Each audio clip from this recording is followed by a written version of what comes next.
Let's go to Victor Gao for more on bilateral cooperation and infrastructure. Victor Gao joins us now from Beijing with much more. First, Victor, I want to get your reaction to the latest developments of all these various deals signed.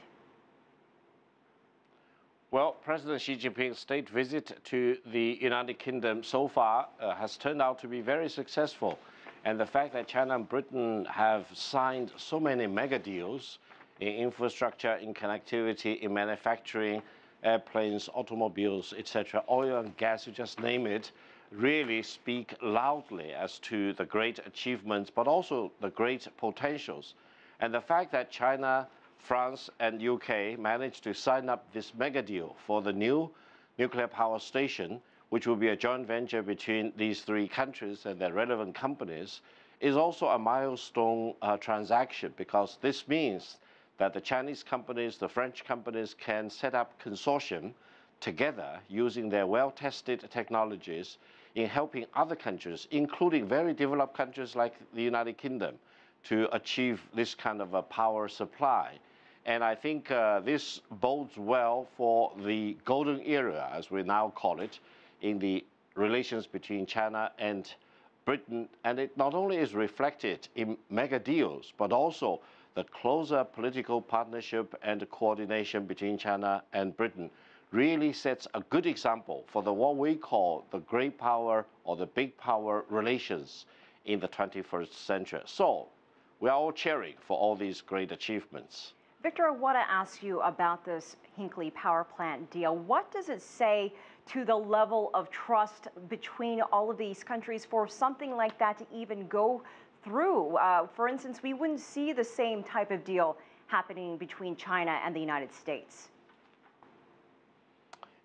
Yes, for any country to do a major power plant is a big thing, and mainly because it is not only very capital intensive, it requires the highest standard and safety requirements, and engineering-wise or equipment-wise or service-wise, it all requires the best and the highest standard. But also, nuclear power stations, being as they are, may actually suffer accidents. And if that ever happens, it will really trigger a lot of consequences. Therefore, I think it's not only requiring a lot of trust and confidence on the technological side, but also in a political sense. Therefore, I would say between China and Britain in this particular case, of course with France very much involved, this really sets a new precedent in how the relevant governments can coordinate to get this kind of a mega deal with political as well as economic and technological implications done for the benefit of the people in Great Britain. I hope eventually the good example set by China and Britain in handling their major power relations can also be reflected in Washington in how China and US relations eventually should be better guided for mutual benefit. And I would say that Britain being one of the closest, if not the closest ally of the United States, if Britain can do this, why not the United States? Between China and the United States, we can cooperate better and more closely with greater trust eventually for our mutual benefit. Victor, you mentioned the political aspect. There were some security concerns, but those were addressed. We also want to mention Huawei Technologies in the UK. What is the difference then, do you see, between the way the UK views a relationship with China versus the US? This trust that you mentioned, is it the lack of competition that the UK doesn't see China in the same way? I would say from the Chinese perspective, when we look at the China-British relations, there is truly a sense of each other treating the other side as an equal and treating the other side with full respect. That doesn't mean between China and the UK there are no differences. Of course, there are differences, there are different ways, different values, etc.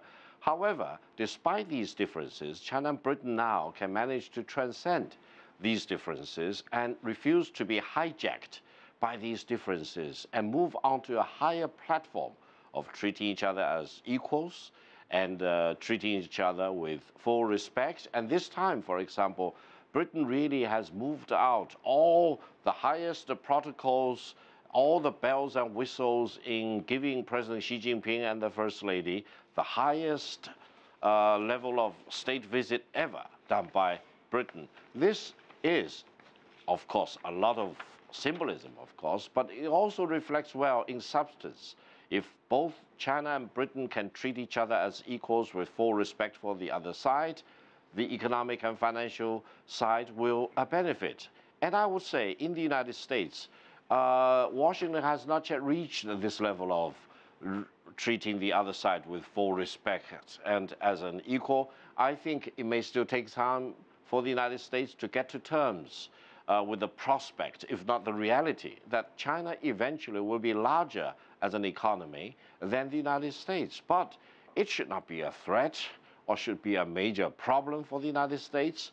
If the United States can handle that properly, actually the United States can fully engage with China, which may be larger as an economy, for the benefit of the United States, helping the United States to create more jobs and helping to provide more capital resources to the United States.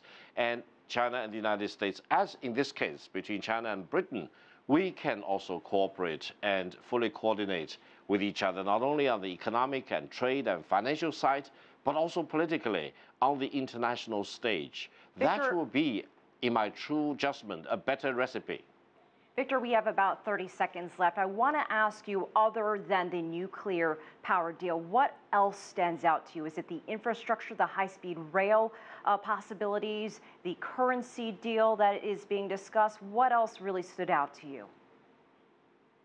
Well, I think on the short list, you have the nuclear power station, as you mentioned, the high-speed railway, HS2, and manufacturing in the aviation, in the automobile. And I think UK is also very strong in pharmaceuticals.